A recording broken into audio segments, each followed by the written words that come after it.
मातृभाषा प्रेम। मातृभाषा प्रेम பாரதிய ஹரிச்சந்திர की कविता है। मातृभाषा प्रेम பாரதிய ஹரிச்சந்திரனுடைய கவிதை. வே ஆதுனிக் கால்கே அக்ரதூத்தே, தற்காலத்தில் இருக்கக்கூடிய ஒரு முன்னேற்ற பாதையில் செல்லக்கூடிய ஒரு கவிஞர்.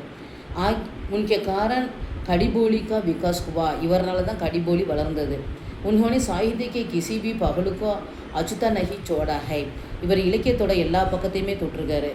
ஆதுனிக் கால்கே ஆரம்பிக் சமயக்கோ பாரதி யுகக்கா நாம் தியா கயகை, அதாவது தற்காலம் அப்படின்னு சொல்கிறப்ப இவருடைய எழுத்துக்கள் வச்சு அதை பாரதி யுகம் அப்படின்னு சொல்லி சொல்கிறாங்க.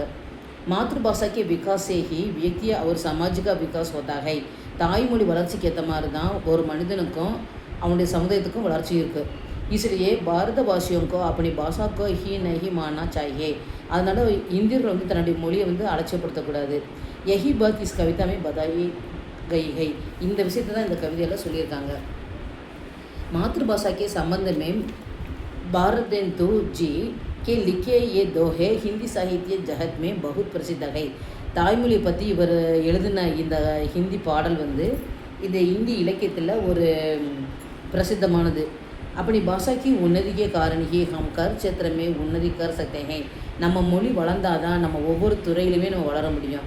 अपनी भाषा का पूर्ण ज्ञान ना होना एक दोष है. அப்படியே அந்த அப்படி பாஷா का पूर्ण ज्ञान, நம்ம மொழியை பற்றின முழு அறிவு நமக்கு இல்லாட்டி அது ஒரு குற்றம். एक कांटे की तरह हमारे दिल को झुकना रहेगा.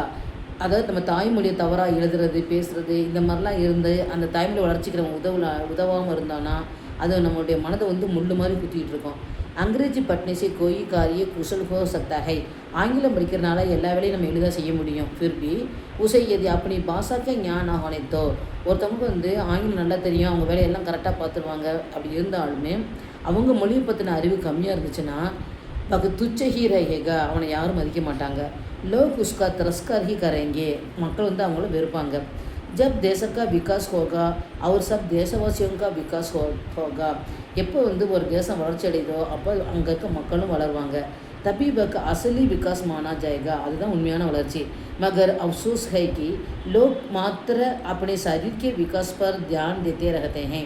ஆனால் மக்கள் வந்து தன்னுடைய உடம்பு வளர்ச்சி மட்டும் தான் பார்க்குறாங்க, தன்னுடைய மன ஆரோக்கியத்துக்கான தாய்மொழி வளர்ச்சியை கவனம் செலுத்துறதில்ல. उनको देश की चिंता में नहीं है, அவங்களுக்கு நாட்டை பற்றின கவலையும் இல்லை. उनको समझना चाहिए कि मातृभाषा की उन्नति से ही देश की उन्नति संभव है. நம்ம முதல் நல்லா புரிஞ்சுக்கணும், தாய்மொழி வளர்ச்சி இருந்தால் தான் தேசத்தோட வளர்ச்சியும் இருக்கும். जैसे वे अपने शरीर को मजबूत बनाते हैं वैसे ही अपनी भाषा को भी मजबूत बनावे. எப்போ நம்ம உடம்பை கட்டுக்கோப்பா ஆரோக்கியமாக பலசாலியாக வச்சுக்கணும்னு நினைக்கிறோமோ அதே நம்ம மொழியையும் வந்து நல்ல பலமாக வச்சுக்கணும். अपनी भाषा के विकास के बिना कुछ भी संभव नहीं है. நம்ம மொழியோட வளர்ச்சி இல்லாமல் எதுவுமே சம்பவம் கிடையாது. லாக்கோं कोशिश करने पर भी उन्नति पाना नामुमकिन है.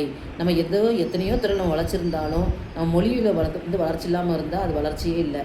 भारत के सभी लोग ही भाषा में बोलने लगेंगे तो, இந்த அளவுக்கு எல்லாரும் ஒரே மொழி பேச ஆரம்பித்தாங்கன்னா समझ पाएंगे कि सबका विचार एक ही है. அப்போ தான் தெரியும் நம்மளுடைய எண்ணங்கள் எல்லாம் ஒன்றுன்னு தெரியும். तभी भेदभाव माने की मूर्खता दूर होगी. நம்மள்ட்ட வந்து வேற்றுமைங்கிற அந்த முட்டாள்தனம் போயிடும். यदि पढ़ाई अपनी भाषा में होगी तो, நம்ம படிக்கிறது இந்தியா ஃபுல்லாக ஒரே மொழியில் படித்தோன்னா आपकी भलाई होगी, நமக்கும் நல்லது. एक बात प्रकट है, இது நமக்கு வெளிப்படும். हम अपनी भाषा में जो बात सुनते हैं और पढ़ते हैं वह बात हमारे दिमाग पर अंकित हो जाती है. நம்ம தாய்மொழியிலே ஒன்று படித்தோம் அப்படின்னா அது நம்ம மனசுலேயும் மூளையிலையும் அப்படியே பதியும். दूसरी भाषा में सुनने वाली बात देर तक नकी टिकती. வேறு மொழியில் ஒரு கல்வியை கற்றுக்கிட்டோம்னா அது ரொம்ப நாள் வந்து நம்ம மனசை இருக்கவே இருக்காது. सभी देशों में भिन्न कलाएं शिक्षाएं और ज्ञान के अनेक विषय हैं. எல்லா தேசங்கள்லேயும் வெவ்வேறு விதமான கலைகள் கல்விகள் அறிவு சம்மந்தமான விஷயங்கள் இருக்குது. உன் சப்கோ லாக்கர் अपने देश में अपनी भाषा में सिखाना चाहिए. அதெல்லாம் எடுத்துகிட்டு வந்து நம்ம மொழியில் அதை படிக்கணும். हमारे भारत में विभिन्न भाषाएं बोली जाती है. நம்ம இந்தியாவில் வந்து வெவ்வேறு மொழிகள் பேசப்படுது. इसलिए कई उपद्रव पैदा होता है. அதனாலேயே நம்மகிட்ட நிறைய தொல்லைகள் இருக்குது. एक देश एक और भी अनेक दिखाई पड़ता है. நம்ம நாடு ஒன்று தான், ஆனால் மொழி வேறு வேறையாக இருக்கனால நம்மகிட்ட வேற்றுமை நிறைய இருக்குது. विभिन्नता को त्याग कर एकता लानी चाहिए. நம்மகிட்ட இருக்க வேற்றுமையை ஒழிச்சிட்டு ஒற்றுமையை கொண்டு வரணும். इसके लिए यही उपाय है. அதுக்கு ஒரே ஒரு வழி தான் இருக்குது. सब लोग हिंदी सीखेंगे और बोलेंगे तो எல்லாரும் ஹிந்தி படித்தோம், ஹிந்தியை கற்றுக்கிட்டோன்னா நம்மகிட்ட பின்னதா மிட் ஜாயகி, நம்மகிட்ட வேற்றுமை போயிடும். ஏகதா காயம் ரஹேகி, ஒற்றுமை வந்து நிலைச்சிருக்கும். மேரே பாய்யும், சகோதரர்களே, தும் லோக் ஹிந்திக்கு உன்னதி கேலியே காம் கரோ, ஹிந்தி வளர்கிறதுக்கு நீங்கள் வந்து முயற்சி பண்ணுங்கள். பாரதேந்திர ஜின்னே ஹிந்தி கே விகாஸ்மே பாரத்துக்கா விகாஸ் தேக்கா, பாரதேந்திர என்ன சொல்கிறாருன்னா, ஹிந்தி வளர்ந்துச்சுன்னா இந்தியாவும் வளரும். காந்திஜினே பாத்துக்கோ இஸ்பர் அவர் தியா, காந்திஜி இதில் வந்து தன்னுடைய கொள்கையை சொல்கிறாரு. ஜப் ஜக்கர் பாரத் ஆஜாத் ஹுவா, அப்போ தான் வந்து இந்தியா சுதந்திரம் அடையும். அதுக்காக தான் காந்தி வந்து என்ன செய்கிறாருன்னா, இந்த ஹிந்தி பிரச்சார சபாவெல்லாம் ஏற்படுத்தி எல்லோரும் ஹிந்தி படிங்க அப்படின்னு சொல்லி வச்சுருக்காரு.